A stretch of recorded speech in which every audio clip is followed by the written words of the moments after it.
વલ્લભે તો આપણને એવા તૈયાર કર્યા છે, બ્રહ્મ સંબંધ લીધું, સેવા સ્મરણ સત્સંગ કરે છે, કોઈનું ખોટું નથી કરતી, અહંતા મમતામાં પડતી નથી, સંસારમાં કાપટિયા લીલાથી રહે છે, પ્રભુનો અનહદ પ્રેમ કરે છે. તારું ધ્યેય જ પ્રભુ છે, તારું ગોલ પ્રભુ છે. હવે પ્રભુ પાસે કેમ રસ્તો જાવો એ વલ્લભે બતાવી દીધો છે. જો આપણે રસ્તે જતા હોય ને, એકવાર આપણે લોકો મન લાગે સાસણગીર જતા હતા. હવે અંધારું પડવા આવ્યું, તમે હતા કે નહીં મને યાદ નથી બહુ, તો બધા કે પાછા વળી જઈએ. હવે બધાને સિંહની બીક લાગે, એટલે ત્યારે તો નાના હતા, 20 વર્ષ પહેલાં. મેં તો ના, પાછા નથી વળો, જોવું જ. એટલે જે ઉંમરવાળા હતા એ કે છોકરમાં ના કરાય આમાં, હમણાં રાત પડી જશે. એટલે પછી ત્યાં બધા ઓલા ગોવાળિયા ને પેલી ગાયો ચરાવવાવાળા ને કોઈ માથે ઓલું ઘાસ લઈને જતા હતા ને, એટલે 2-3 જણને પૂછ્યું, આ રસ્તે જાઓ તો આમ ને આ રસ્તે આમ. તો મેં કીધું એક કામ કરો, સામે પોલીસ ચોકી છે, એને પૂછો ઓથેન્ટિક, એ જે રસ્તો બતાવશે ને એ ખોટો નહીં બતાવે. એ જો નહીં જવા જેવું હોય તો એ ના પાડશે કે ભાઈ હવે દિવસ આથમમાં આવ્યો છે, ન જવાય, તમે લેડીઝ બધા એકલા છો. અને જવા જેવો હશે તે રસ્તો બતાવે બરાબર. એટલે અમે ત્યાં ગયા. એટલે સૌથી નાની હું ઓલા વૈષ્ણવ હેડ ઓફ ધી ડિપાર્ટમેન્ટ, એલા પૂછી આવજા. આપણે તો ઓલા નાના છોકરાને જેમ દોડ્યા. મેં કીધું અમારે સાસણગીરમાં એ કે અત્યારે થોડું જવાય. પછી એણે રસ્તો બતાવ્યો કે અંકેશ્વરી કે એવા માતાજીનું ત્યાં મંદિર છે, એટલે કે એ બાજુ થઈને જાઓ તો તમને માણસોય મળશે અને એ રસ્તે તમને વાંધો નહીં આવે. પણ રસ્તો થોડો ખરાબ છે, એટલે ગાડી તો બરાબર ચાલશે તમારું આ ટેમ્પો ટ્રાવેલ્સ, પણ થોડુંક ઉબડ ખાબડ છે, પણ એ રસ્તે તમને ભય નથી. જો રસ્તો સાચો બતાવ્યો, ક્યાંથી જવાનું, કેવો છે, ઓથેન્ટિક કોણે બતાવ્યો, એનાથી વધુ કોઈ ઓથેન્ટિક હોય તો આપણને વલ્લભે મંજિલ બતાવી દીધી છે કે તારે પ્રભુને મેળવવાના છે, તારે કૃષ્ણને મેળવવાના છે, બરાબર. તો તારો રસ્તો આ જ. એમાં ઉબડખાબડ આવે, સંસારવાળા તને ભક્તાણી કહે, તને નડે, તારા માટે ગમે એમ બોલે, એ રસ્તો પાર કરી જશો ને તો તમે પહોંચી જશો સાસણગીર. તમારે જે ફાર્મ હાઉસમાં તમે રાખી છે જગ્યા, 100% ત્યાં પહોંચી જશો. પણ આવો રસ્તો આવે, મૂંઝાતા નહીં, ખાલી ઉબડખાબડ છે, પડશો નહીં. તો સંસારનો રસ્તો ઉબડખાબડ છે. તમે એક્સિડન્ટ નહીં થાય, તમારી ગાડી નહીં બગડે, પણ એ રસ્તામાં મૂંઝાતા નહીં, અટકી ગયા કે હવે નહીં જવાય, સિંહ સામે મળી જશે તો, ગાડીમાં આવી જશે તો, કાચ ફોડી નાખશે તો, ના, ડર ગયા સો મર ગયા. અને એ રસ્તો પસાર થઈ ગયો. પછી તો રસ્તામાં યમુનાજીની આરતી ગાતા ગાતા, અને જે ફાર્મ હાઉસમાં બુક કરાવ્યું હતું, પેલા મોબાઈલ નહોતા, નહીં તો અત્યારે ફોન કરીએ ભાઈ કોક સામું આવો, ત્યારે નહોતા. ગયા એટલે ગરમ ગરમ ભજીયા ને ગોટા ને, ત્યારે તો પ્રભુ નહોતા ઘરમાં ને બહારનું ખાતા હતા. પેલા તેણે મસ્ત કાંઠિયાવાળી કડક મીઠી આદુવાળી ચા બનાવી દઈ, ચા ને કોફી. પછી કે બધા ફ્રેશ થઈ જાઓ, સામાન મૂકો અને આવી જાઓ. ગરમ ગરમ ભજીયા ને ગોટા ને પતરીના ને બધા મસ્ત બનાવ્યા. મારો કહેવાનો આશય એ છે કે મંજિલ પ્રભુએ વલ્લભે બતાવી દીધી, આ રસ્તો છે. જો બીજા બધાને પૂછ્યું ને, એણે આપણને બીવડાવ્યા, દિવસ હાથમે ન જવાય, આમ છે. વળી એક જણ કહે કે આ બાજુથી જાઓ તો સિંહ મળે ન મળે, પણ પ્રોપર ઓથેન્ટિક પોલીસને પૂછ્યું, એણે સરસ રસ્તો બતાવ્યો. અને એણે કહી દીધું કે આવો રસ્તો આવે તો મૂંઝાતા નહીં. વલ્લભે આપણને રસ્તો બતાવ્યો, મંજિલ બતાવી અને કીધું કે સંસારમાં ઉબડ ખાબડ થશે, તું મૂંઝાતી નહીં, તને હું પડવા નહીં દઉં, તારો હાથ થામી લઈશ. એ ચિંતા નહીં કરતી. મેં તારો હાથ ગોવર્ધન હાથના સોંપ્યો છે, તો હવે પ્રભુ તને પડવા તો નહીં જ દે. અને આપણા જીવનમાં આપણે સતત વિચારીએ છીએ કે પ્રભુ પડવા જેવા થઈ જાય છે, મૂંઝાઈ જાય છે, ગભરાઈ જાય છે, પણ ત્યાં એવો સહારો પ્રભુ એને કેન પ્રકારે એને આપી દે, એમાંથી એને પાર પડી જાય છે. હવે કે છે શક્કરખોરનું સાકર જીવન, ખરના પ્રાણ હરે. શક્કરખોર સાકર ખાય એટલે એનું જીવન, એને બીજું કાંઈ ભાવે જ નહીં, એ બીજું કાંઈ લે ઓ બાપા, પણ ખર ખાય પ્રાણ નીકળી જાય. હવે કે છે ક્ષાર સિંધુનું માછલડું જેમ મીઠા જળમાં મરે. ખારા પાણીનું માછલું હોય ને એને મીઠા જળમાં નાખો તો એ મરી જાય. એને એનું ખારું જળ જ ફાવે, એને એનું એ જ માહોલ ગમે. એમ આપણને પણ કોઈ ગમે એટલું કે અહીંયા આવો, આમ કરો, પણ અમને અમારા માછલાને સમુદ્રના ખારા જળ સિવાય બીજે ફાવે નહીં. ક્ષાર સિંધુનું માછલડું જેમ મીઠા જળમાં મરે.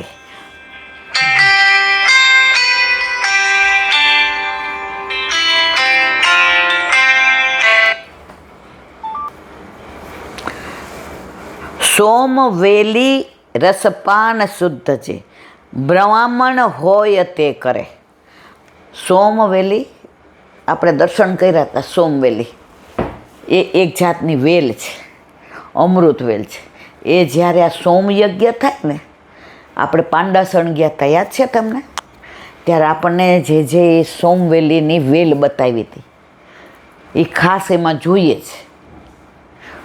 અને એ સાઉથના બધા બ્રાહ્મણો આવ્યા હતા અને બધા કેવા શ્લોકોને બધું બોલતા હતા.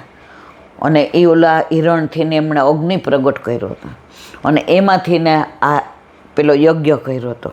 તો મારો કહેવાનો આશય એ છે કે સોમવેલી રસપાન શુદ્ધ છે. સોમવેલી બધાને ન અનુકૂળ આવે, બધા કરી જ ન, બ્રાહ્મણ હોય તે કરે. આ શ્લોકના બોલવાનું ને એનું પેલું જતન ને એ બધું કોણ કરે? બ્રાહ્મણ.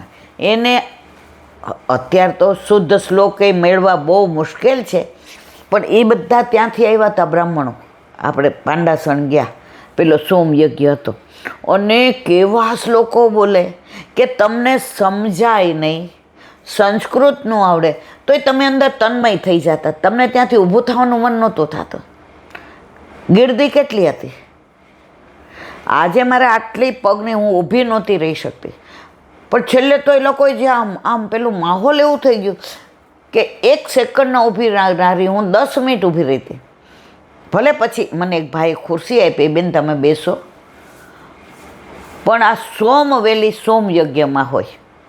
તો અહીંયા સ્પષ્ટ કહે છે કે બ્રાહ્મણ ગમે એને મેળ ન પડે, એટલે કે છે સોમવેલી રસપાન શુદ્ધ છે, બ્રાહ્મણ હોય તે કરે. વગલવંશીને વમન કરાવે, વેદવાણી ઉચ્ચરે. આ વેદ કહે છે ગમે એ પીએ ને વમન. વમન એટલે શું? ઉલટી. એટલે સમજી ગયા આનો અર્થ કેવો થાય કે ગમે એ આ પેલું કરે ને તો વમન થયા વિના ન રહે. આ વેદવાણી છે. બ્રાહ્મણો એમના શ્લોક હોય, એમના એવા ઉચ્ચાર હોય, કયા બોલવાના હોય, કેવી રીતે બોલવાના હોય, એ બધું એ લોકોને શીખેલા હોય. પહેલાં તો સંસ્કૃત સબ્જેક્ટ રાખતા અને અમને તો આ બધું બહુ શીખવાડતા હતા. પાઠશાળામાં જઈએ સાત સ્વરૂપની હવેલીમાં ના ના ના ના,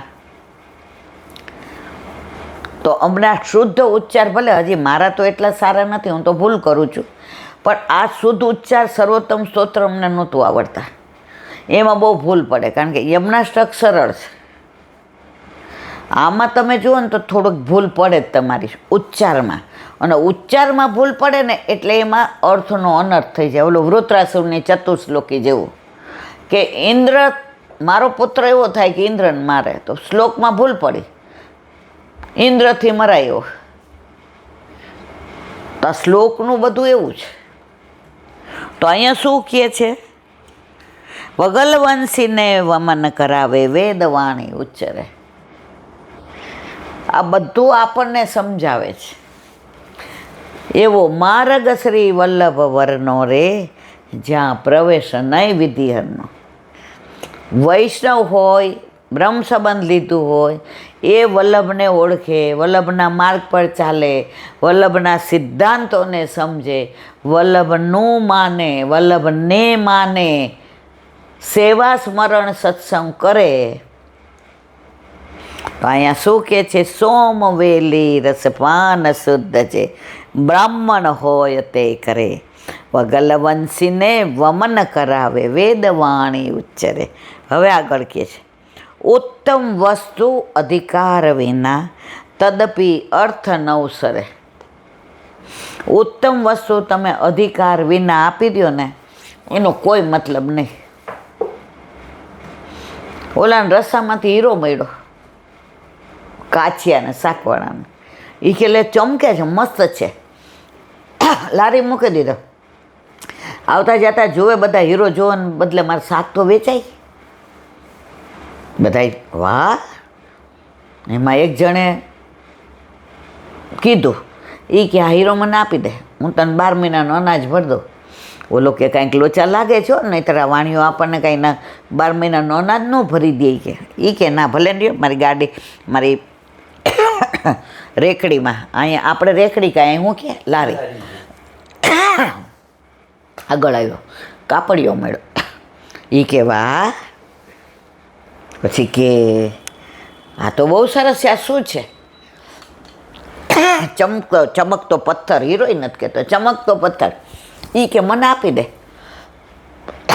12 મહિનાના કપડાં તમારા બધા એના. ઓલો કે આ લોચા લાગે છે, આવામાં કોઈ દી મને આ કાપડિયો આપે નહીં. કે દુકાને ગયા હોય ને, એ કે એકાનો ઓછો હોય તો એ કે લઈ આવજા, પછી દઈશી. કે અને આજે જો, એટલે આ ચળકતા પથ્થરમાં કંઈક જાદુ લાગે છે. કે એમ કરતાં કરતાં વાર્તા મોટે છે.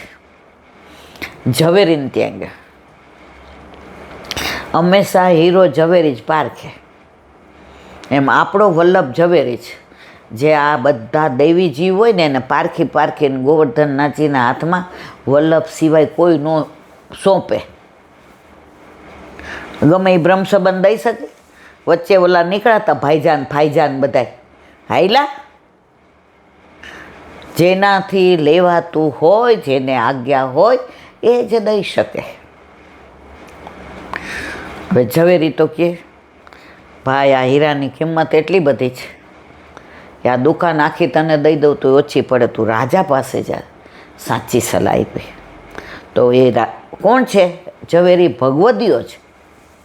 એ કે ગુરુદેવ પાસે જા, તો તને બ્રહ્મ સંબંધનું સેવાનું બધું કહેશે. તે ન જોયું હોય તો હાલ હું લઈ જાઉં, ભગવદીઓ. ઓલો કે એમ હું રાજા પાસે જાઉં, મને તો બીક લાગે, હું તો કાચ્યો છું. એ કે લારી રેકડી ચલાવ. એ કે હાલ હું આવું, આવો હીરો જોશે તો રાજા અડધું રાજ આપી દેશે. લઈ ગયો. ઝવેરીને તો આવવા જ દે. ઓલાને કે બતાવ હીરો. એ કે ના ના ના, હું ન બતાવ, મન બીક. એ બતાવ બતાવ. રાજાએ જોયું. ઝવેરી કે આખું રાત દઈ દઈ તોય કાંઈ. એ કે રહી જા અહીંયા, અડધું રાત તારું ને અડધું મારું, હીરો મારો. કાચ્યો કે જેને હું ચળકતો પથ્થર માનતો હતો, કાપડિયો કે કાપડ આપું, ગાંધી કે અનાજ આપું, પણ સાચી પરખ આ ઝવેરીએ કરી.